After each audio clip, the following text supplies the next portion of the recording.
Thank you, Carla. There's a war on Black America.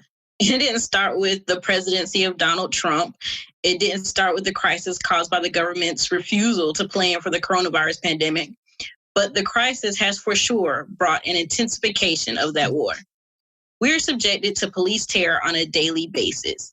The racist enforcement of stay-at-home orders and the economic depression caused by the crisis are resulting in increased police terror inflicted on Black and brown and working class people. Looking back on the history of policing, it is more than apparent that these officers who supposedly uphold law and order harken back to the days of the slave catchers. In fact, the roots of police organizations in the United States are found in the slave patrols. The first slave patrol actually formed in my home state of South Carolina in the early 1700s.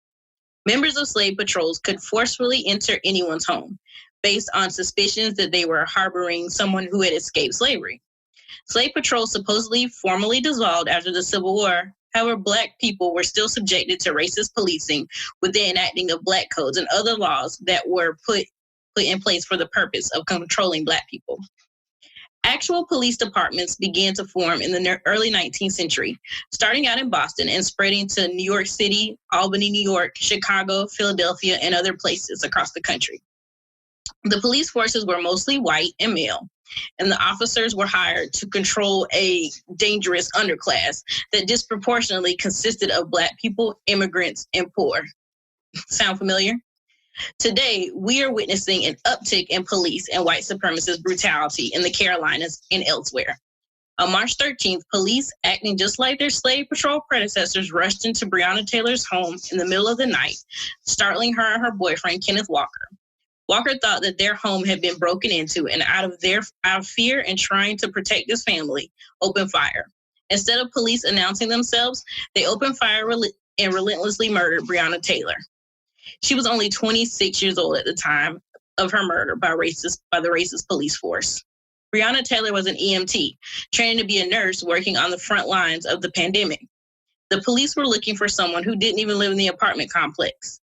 Their callous disregard for Black lives ended in Taylor's murder. Racist mobs are not a thing of the past. They are still alive and well. Just a few weeks ago, on May 3rd in Wilmington, North Carolina, a sheriff led an angry mob into the home of the Shepherd family, supposedly in search of a missing girl.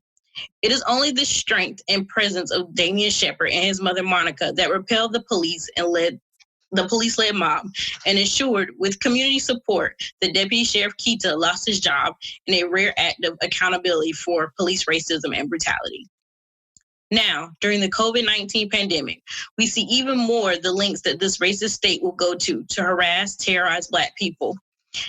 Comrades, we must come together and rise up against a system that has continuously proven that Black people are not seen as human, that we are not deserving of basic human rights like bodily autonomy and self-determination.